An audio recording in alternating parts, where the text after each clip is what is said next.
lá. Pronto, boa noite. Meu nome é Javier Martins Salcedo.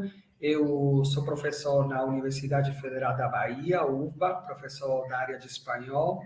Eu cheguei aqui no Brasil com 13 anos. Cheguei primeiro como professor visitante na UFC, na Universidade Federal do Ceará. Depois também participei e colaborei com a Unesp, a Universidade em São Paulo, no campus de Araraquara.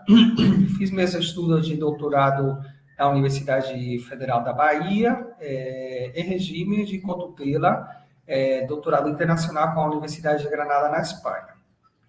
Eu agradeço aqui o convite, né, do professor Vicente de Paula, nesse Congresso Nacional de Fraseologia da Língua Portuguesa, o terceiro congresso, e eu trabalho com fraseologia e redes sociais, discurso, um grupo de pesquisa que a gente desenvolve na Universidade Federal da Bahia, também colaboro com outro grupo de pesquisa da UNB, né, da Universidade Nacional de Brasília, com o professor Luiz Carlos Nogueiras, que também acerca sobre fraseologia e tradução. E então eu agradeço aqui, eu vou aqui falar, né, dessa fala, né, que eu estou propondo aqui, que é estabelecer conexões no bilinguístico português-espanhol, de fraseologismos populares, tanto do português brasileiro quanto do espanhol peninsular, né, espanhol europeu, e ver um pouco o referencial histórico-cultural desses fraseologismos, certo? Então, a proposta é essa, apresentar fraseologismos do português brasileiro, o espanhol europeu, estabelecendo essas conexões de sentido entre ambas as culturas, ambas as línguas desses fraseologismos.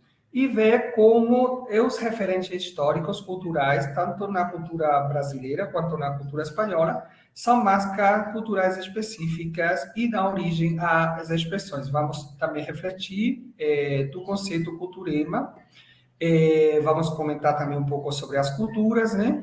E como esses culturemas e como esses fraseologismos vão se atualizando e vão mudando conforme, né, uns vão aparecendo, vão surgindo e outros vão, digamos, não são mais usados, né? Então, essa mais ou menos é a proposta. O nosso pressuposto é que cada cultura tem um seu processo histórico, né? Brasil, vamos falar um pouco do processo histórico do Brasil, também da Espanha, e, portanto, tem um simbolismo especial e as suas próprias metáforas, né? Que dão uma visão, uma cosmovisão de como essa cultura entende o mundo. Essa visão, percepção, está inevitavelmente influenciada pela constituição da própria cultura, né? Que, digamos, adentra, influi na língua. Então, língua e cultura, digamos, se tudo que tem a ver com pensamento, língua e cultura, é indissociáveis. Aqui eu apresento 3 fraseologismos, né? Que seriam específico do espanhol da Espanha, que seria cortar-se la coleta, entrar al trapo e ter mano esquerda. Aí, no caso, todos eles 3 são bem comuns, digamos, fraseologismos populares que os falantes do espanhol usam corriqueiramente, e eles 3 vêm do universo taurino. Então, como esse universo taurino, na cultura espanhola, desenvolve, né, é uma realidade cultural, né? As touradas na Espanha, como desenvolve, digamos, e gera expressões idiomáticas. Aí, no caso, cortar-se la coleta, vem do toureiro, porque normalmente tem um rabo, né? um rabicho aqui atrás, né? E então, quando ele, digamos, aposenta ou deixa de fazer touradas, né? Deixa de trabalhar com isso, então a referência é cortar-se a coleta, é que não vai trabalhar mais com isso. Então, esse rabicho corta, né? Então, essa é a referência.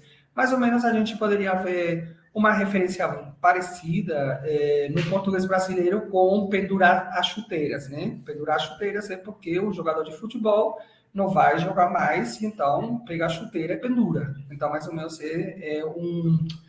uma coisa semelhante. Depois temos aqui, que eu estou apresentando no meu outro, que é entrar a trapo, que mais ou menos tem um equivalente em português brasileiro, que é cair no jogo ou cair na dele, que tem a ver com o trapo seria o que a gente conhece como muleta, né? No mundo dos touros, né? Que é para o touro entrar no trapo, no pano, né? Então, quer dizer que ele é atraído, né? Ele é provocado para entrar aí. Então, quando a pessoa cai no jogo, é porque está aceitando a provocação de outra pessoa. E no caso de ter mano esquerda, que é outro fraseologismo, que também é do universo taurino, tem a ver, ou a gente pode até estabelecer uma equivalência com um fraseologismo que é ter jogo de cintura. Ter jogo de cintura, a gente sabe que vem do âmbito do carnaval, no caso. E no caso do âmbito do carnaval, ter jogo de cintura, aqui a gente tem do âmbito taurino, que é ter mano esquerda, que é, na verdade, é ter habilidade, né?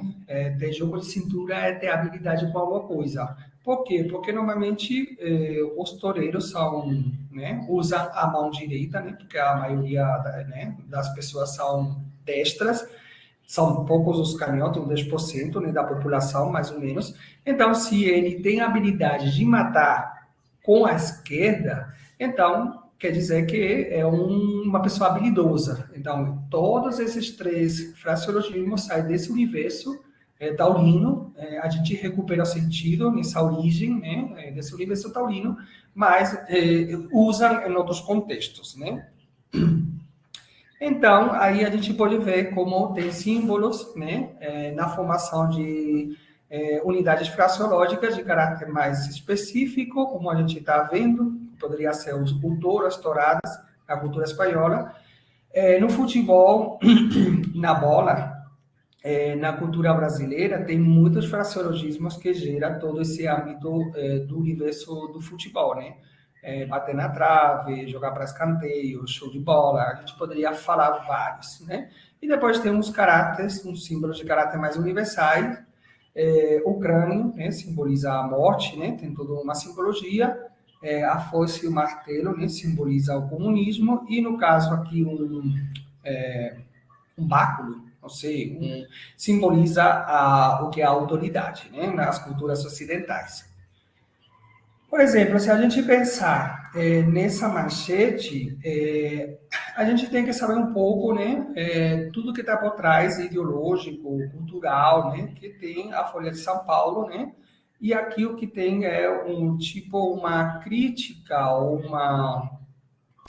um jogo, né, um jogo de palavras, né, que essa folha é substituída por foice, né, como que a tendência, né, desse jornal, segundo, né, esse jogo de palavras, né, seria uma tendência de esquerda, então fazem essa desautomatização, né, de folha para foice. Então, para entender um pouco como que funciona a desautomatização, a gente tem que saber, né, o que é a unidade, né, fraseológica ou a original e entender um pouco como é essa mudança de sentido, qual é o efeito de sentido que tem essa mudança, né? Nesse caso aqui pode ser uma crítica ou por aí vai, né? Então, para isso, a gente tem que conhecer a cultura de cada lugar, né? Se a gente pensar nos referenciais culturais, históricos do Brasil, temos três períodos, né, históricos, que é mais ou menos, que é como né, na história do Brasil, que tem o Brasil Colônia, 1500 a 1822, o Brasil Império, né, 1822 a 1889, e a partir de 1889 é o Brasil República.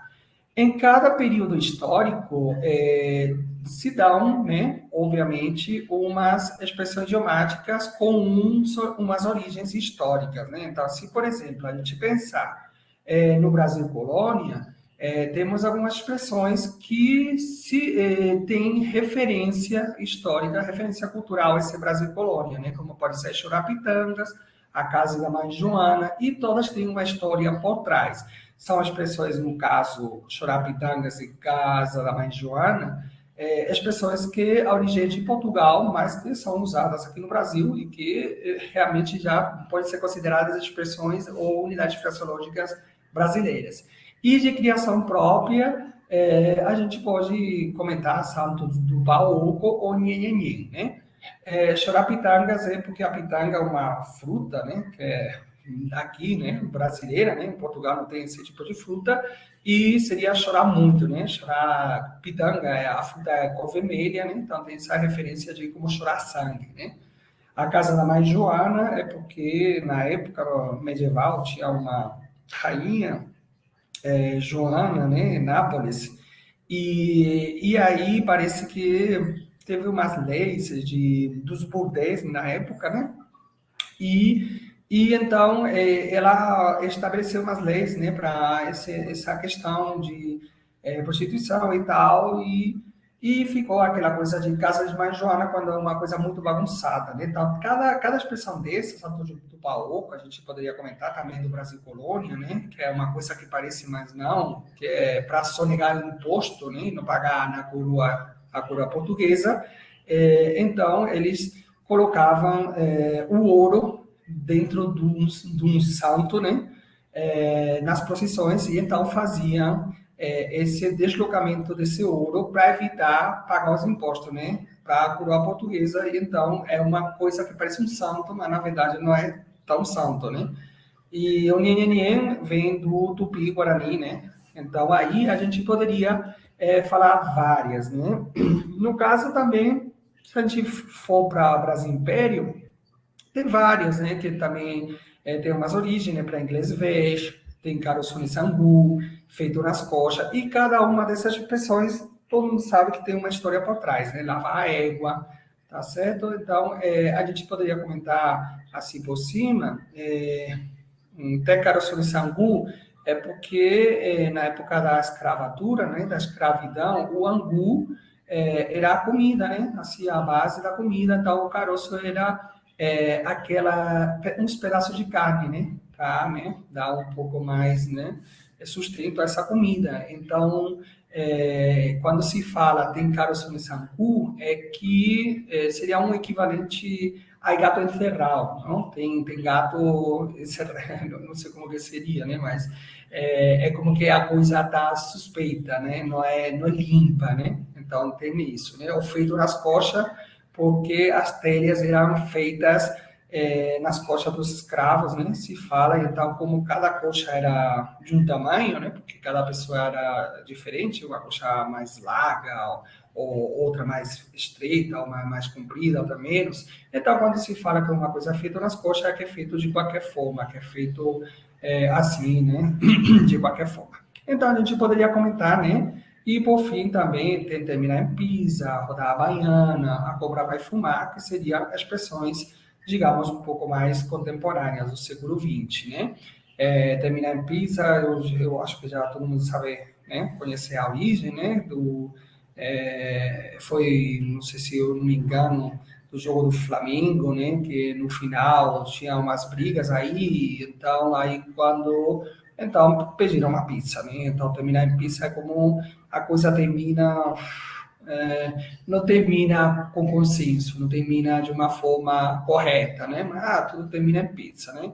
Ou na Baiana, quando no Carnaval do Rio de Janeiro, né? Então aí, como tentavam se aproveitar das mulheres, né? Então tinha capoeiristas que se vestiam de baiana e então era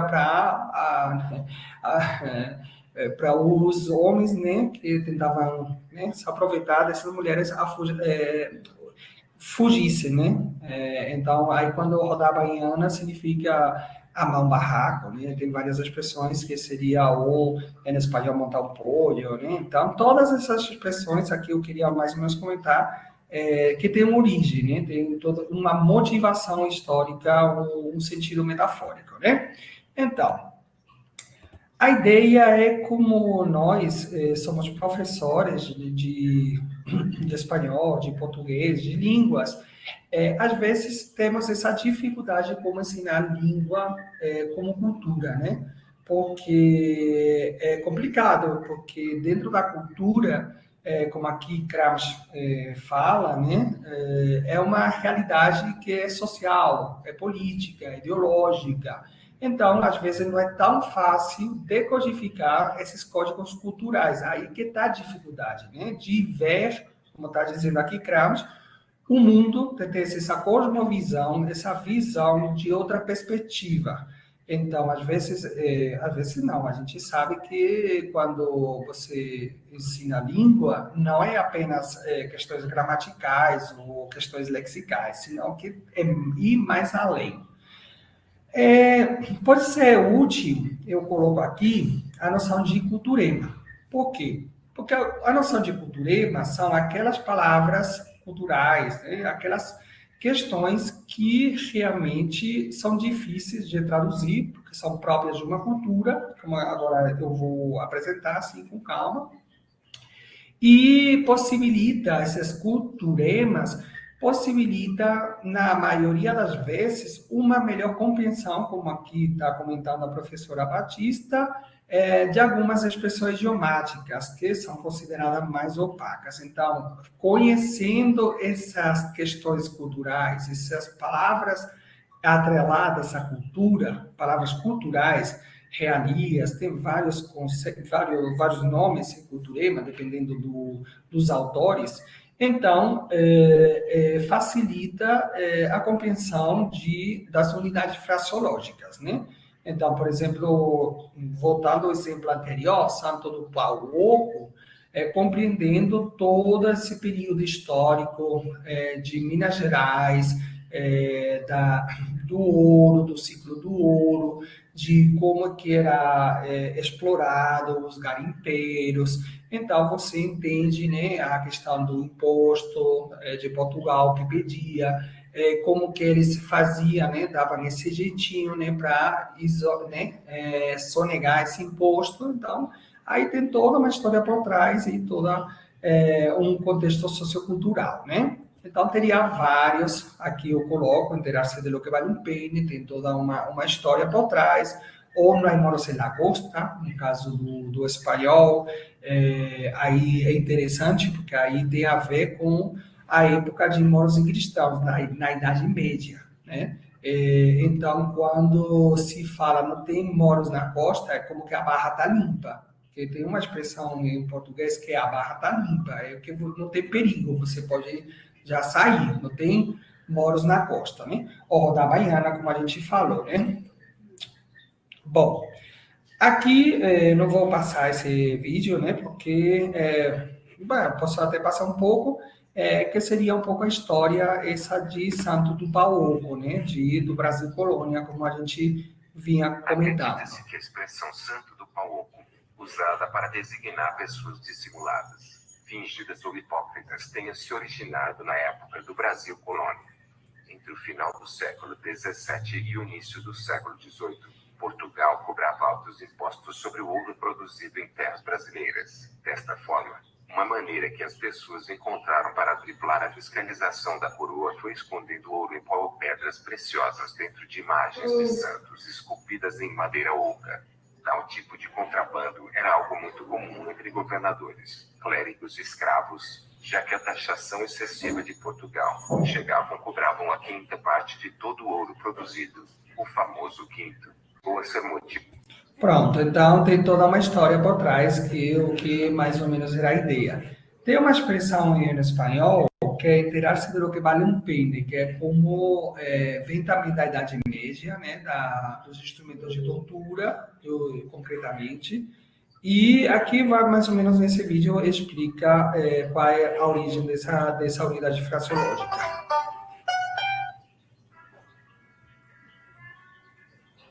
Seguro que has usado más de una vez esta expresión, pero ¿sabías que hace referencia a una tortura medieval? Era conocido como peine, uno de los instrumentos que durante la Edad Media eran usados para torturar a los prisioneros. El peine consistía en un artilugio con púas puntiagudas de acero que servía para desollar la piel de los reos. Otro tipo de tortura era el peine forte e dure, en España conocido como la tortuga. Con este castigo se aplastaba gradualmente el cuerpo de los prisioneros. El resultado era siempre la muerte. Así pues, la relación entre la palabra peine y el castigo fue lo que hizo que se empezara a utilizar la expresión saber lo que vale un peine. Pronto. Ou, por exemplo, o puxar o saco, que também é uma expressão bem conhecida, né, aqui no português brasileiro, também tem uma história por trás, né, que eu vou mostrar Você aqui sabe rapidinho. por que chamamos as pessoas aduladoras de puxa-saco? Acredite se quiser, mas o termo tem origem militar. Dizem que tudo começou nos quartéis brasileiros. Como a posição ocupada pelos soldados era considerada secundária, eles eram obrigados a carregar não apenas os seus sacos de roupas e suprimentos, mas também os sacos dos seus superiores. Visto que o puxa-saco costuma elogiar ou bajular pessoas em posições hierárquicas de destaque, podemos dizer que o objetivo primordial de suas ações é conseguir benefícios por meio dessa adulação. É por isso que essa expressão é considerada bastante pejorativa. Vale lembrar que as expressões populares estão relacionadas a experiências. Pronto. Então, aí podemos ver, né, três expressões, né, que têm sua origem, né, digamos, numa questão histórico-cultural.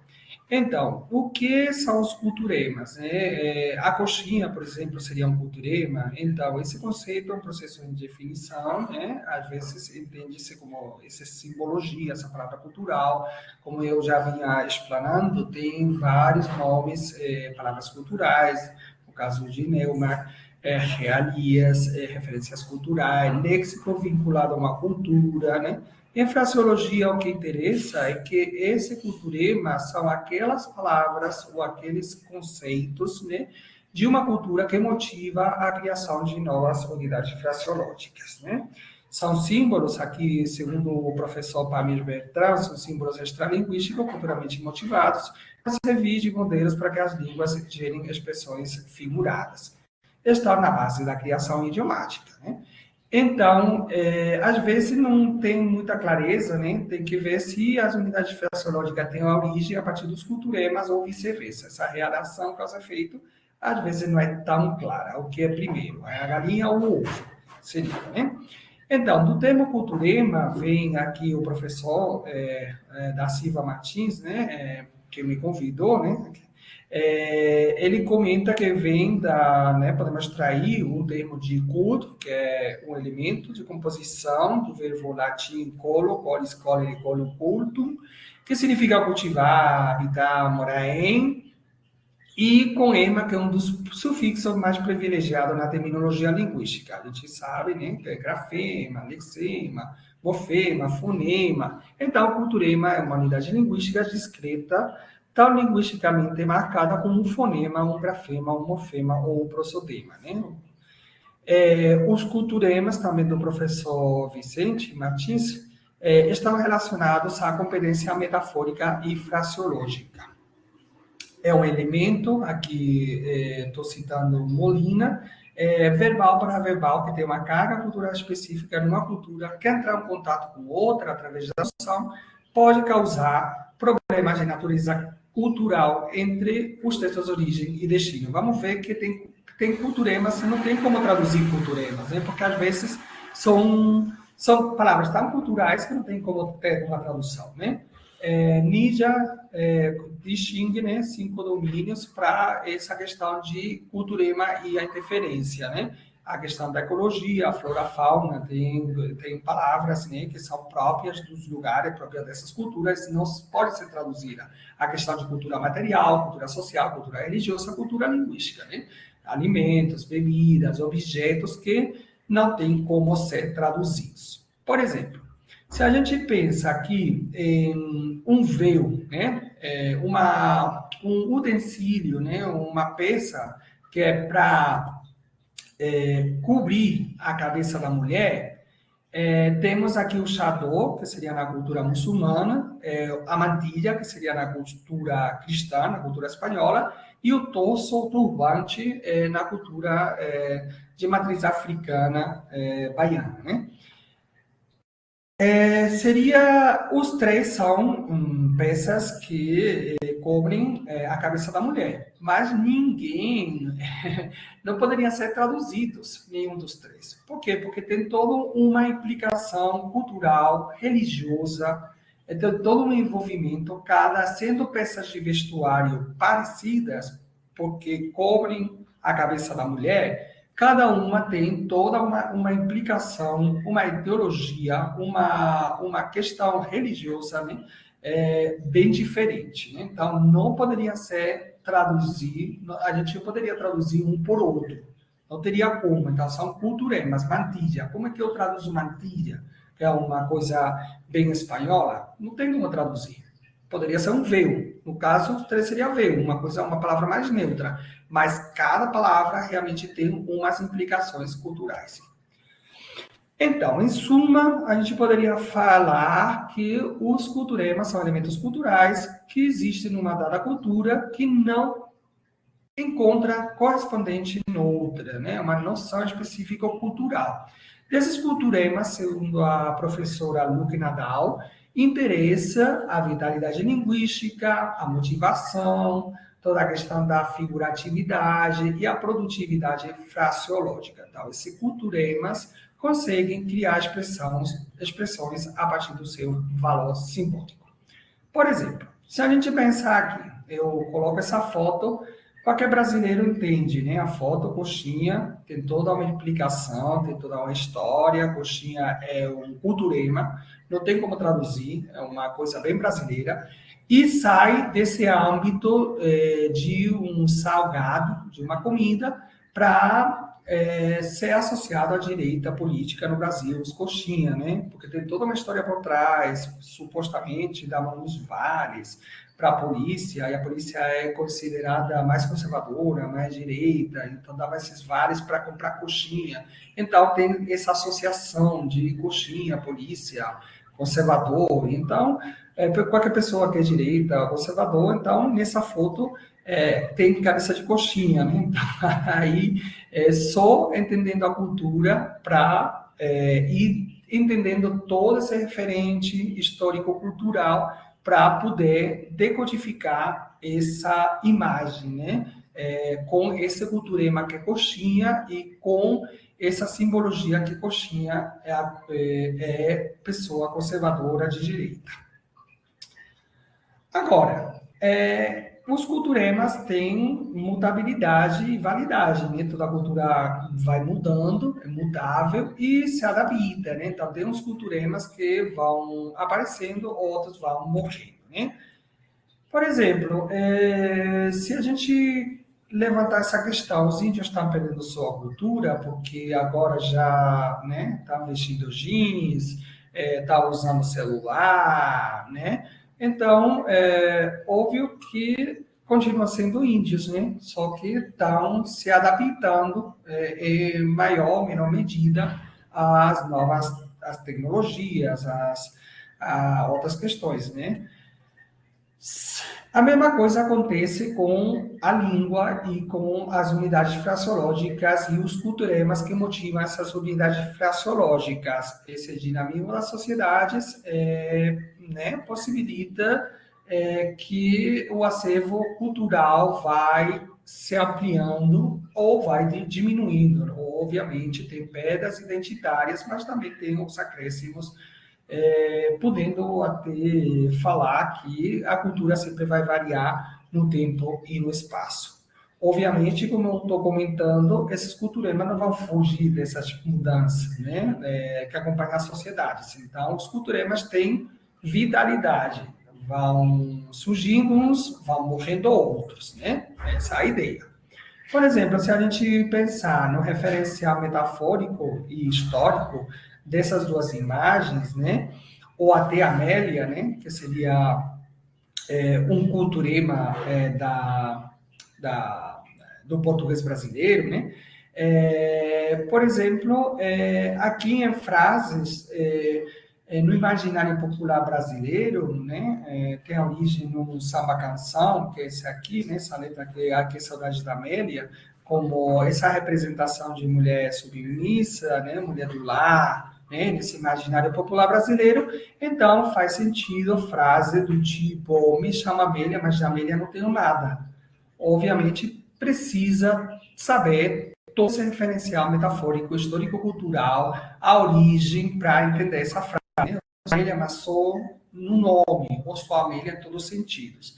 Então, a Amélia é representada no imaginário popular brasileiro como esse tipo de mulher tradicional, submissa ou do lar. Então, tem todo um referencial, né, ideológico e cultural. Né? Então, não tem como ser estáticos, né? Como eu já estou defendendo, né? Né? Não é homogêneo, como aqui fala a professora Mendes, não é imutável, né? Então, os culturemas são abertos à mutabilidade, às mudanças, né? Então, há personagens de ficção, situações de filmes na época que estão na moda no momento dado e depois já vão, né, morrendo. Que outros criam novos culturemas, aumentando já os que já existem na língua, que são de rolê histórico, religioso, folclórico e literário, né? Uns vão perdendo o seu referencial metafórico, desatualizando-se por causa das transformações sociais, e outros vão adquirindo novos significados, né?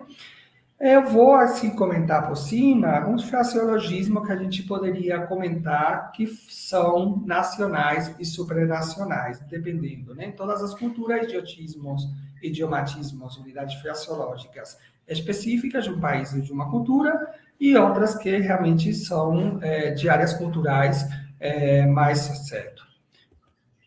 Então, por exemplo,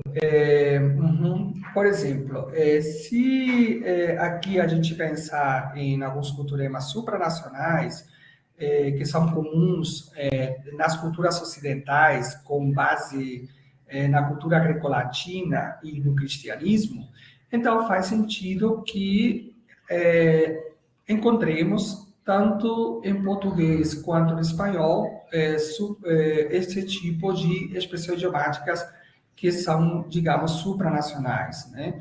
São comuns das culturas ocidentais.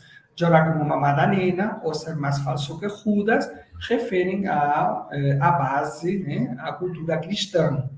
No caso del talão de Aquiles, la caixa de Pandora refere à tradição greco-latina, no caso, tradição grega, né? Então, aí temos equivalentes ou parecidos, ou referentes parecidos também em português, né? Uma Madalena, né? Judas, né? Todo mundo sabe, né? Judas traiu Cristo, né? O calcanhar de Aquiles, né? A caixa de Pandora, né? A dona de todos os males, né? E por aí vai, né? E depois já tem outros culturemas que são específicos, nacionais. Aqui já teria que conhecer a história que está por trás de todas essas expressões, né? Aqui, no caso do espanhol, tem que ser mais feio que pífio, que é uma pessoa que é muito feia, então tem que saber quem é essa personagem, Pício, que foi uma pessoa que foi condenada à morte, então aí do sofrimento aí ficou muito feio, né? Então tá tudo uma história por trás. O Calleja, que é um prolífico escritor de conto, né? Então, quando a pessoa diz, tem mais conto que Calleja, é porque Calleja escreveu muito conto, né? Então, é uma pessoa que fala muita história, que tem muita história, né? História para o boi dormir. Teria aí mais ou menos uns referentes, né? Assim, ou seja, uma Celestina tem que conhecer uma obra literária da cultura espanhola, que é a Celestina, obviamente, que seria o equivalente a ser uma coviteira, ou, por exemplo, o Kiko, quando a gente come muito, né? Então, tem toda uma personagem que é o Kiko, que é uma personagem de um conto que comia muito, e por aí vai, né? Então, tem que conhecer mais ou menos os referentes histórico-culturais para entender essas unidades fraseológicas. E, por fim, assim, para ir já ir concluindo, se voltarmos para o Brasil, que é um estereótipo, né, de certa forma, né, que é considerado, né, de uma forma até meio estereotipada, mas o país do carnaval e do futebol são dois eventos que são fortes, né, aqui, mas que possibilitam e tem todo um universo possibilita expressões idiomáticas bem particulares do país, né? E referências metafóricas que não encontramos em outras línguas ou culturas, como, por exemplo, na espanhola, essas metáforas não temos, né? Então, esse daqui não vou passar, mas se aí a gente pensar no carnaval e no futebol, eu trouxe aqui, assim, já para ilustrar, alguns excertos de jornal, onde a gente pode ver essas expressões que vêm do carnaval ou do samba, no caso em português, e como esse evento gera esse tipo de expressões, né? Amor de carnaval, que é uma coisa bem específica do Brasil, samba na cara, né? Então aqui tem um contexto de jornais, né? Ou da samba, por exemplo, né? Ou eu te conheço de outros carnavais. Obviamente, esse tipo de simbologias, esse universo do carnaval, do samba, que gera esse tipo de expressões, tipo de unidade fraseológica no português brasileiro, não encontramos no espanhol europeu, né? Obviamente, né? Então, aí, fazendo umas conexões de sentido, mais ou menos, né, de outros trechos, para ver mais ou menos o sentido parecido, um amor de carnaval poderia ter um equivalente aqui, como a gente poderia ver, em rollo de verano, né? No caso do espanhol europeu, né? No caso da samba, né? Por exemplo, Aline e Joana, sua personagem, o resultado tem tudo para dar samba. Ela é muito guerreira ou batalhadora. Poderíamos fazer a conexão de sentido com uma expressão que vem do mundo taurino, que é sair por la porta grande. Então, já os referentes são totalmente diferentes, né? Um refere ao carnaval, o samba, outro ao universo taurino, ou eu te conheço de outros carnavais, né? Que seria mais unidade fraseológica do português brasileiro, não teria um equivalente, né? Teconoto coroco poderia ser um equivalente mais ou menos cobrindo parte ou a maior parte do sentido, né? Dependendo também do contexto, né? Se pensarmos no futebol, também tem várias expressões, esporte muito popular do mundo e muito cultural do Brasil, que é até conhecido como país do futebol, né? Uma febre nacional e por aí vai, né? Então, temos essas expressões que estou aqui comentando um pouco, né? Que estão aqui no slide, bola para frente, deixar para escanteio, tirar o time do campo, vestir a camisa, pisar na bola, tirar de letra, show de bola. Todas elas são motivadas por esse evento, né, cultural que é o futebol e que realmente surgem muitas expressões no português brasileiro, né? Então, se a gente pensar um pouco também numa amostra que vem desse universo do futebol, em português aqui o contexto, né? Também tirei alguns trechos, né? Certos de jornal. É um cara show de bola. Os tucanos acreditam que Santos irá tirar de letra, né? Eu bati na trave, né? Tantas vezes antes, tal, ou pendurou as chuteiras. Então, todas essas unidades fraseológicas que vêm desse universo, no futebol não vai ter um correspondente nesse referente histórico, sociocultural do futebol em espanhol, né? Então, a gente poderia fazer assim, mais ou menos, estabelecer uma conexão de sentido, né? O show de bola poderia ser, talvez, um escritor de puta madre, poderia ser mais ou menos, teria que ver um pouco, né? Tirar de letra, poderia ser o referente a pão comido, né? O pão é bem comum, né, na cultura espanhola, né? Como pode ser aqui a farofa, ou arroz, né, aqui no Brasil, ou bati na trave, que é tentei, bati na trave tantas vezes, poderia ter ver um referente no universo taurino também de novo, né? Pinchar em hueso, né? Então, podemos ver que pode ter uma conexão, mais ou menos, estabelecer uns sentidos parecidos, até para facilitar uma tradução, um entendimento, mas os referentes culturais não tem nada a ver, né? Um campo é um universo e outro é outro universo totalmente diferente, né? Então, por fim, assim, para concluir minha fala, assim, considerações finais, seria uma reflexão acerca de ter referentes linguísticos culturais de tipos muito diferentes. Uns podemos ver, né, ao longo desse percurso que eu trouxe aqui, que são permanentes, outros são menos permanentes, são circunstanciais. Aí umas noções culturais que são mais específicas, né, uns culturais, umas expressões que são supranacionais, outras são mais menos específicas, seriam supranacionais, mais específicas de uma cultura nacional, regional. Existem inúmeros culturemas, inúmeras expressões que contêm dentro de si uma pequena história, uma cena, né, que serve para avaliar situações cotidianas. Então, a gente vê que alguns realmente se mantêm, se tornam perenes na língua, certo?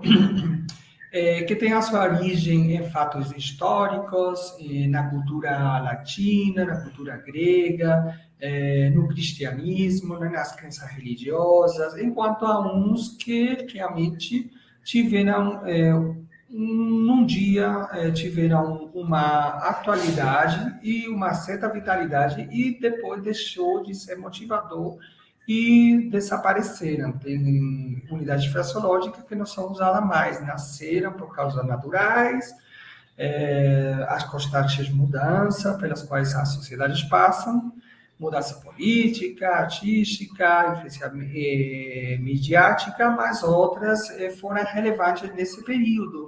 Mas depois, com o tempo, com o passar do tempo, se tornou irrelevante num período determinado, né? E, por fim, aqui eu apresento um pouco assim, as referências, né, que eu me baseei, né, para esse trabalho. E eu agradeço realmente de novo o convite, né, para esse congresso, o professor, e é isso.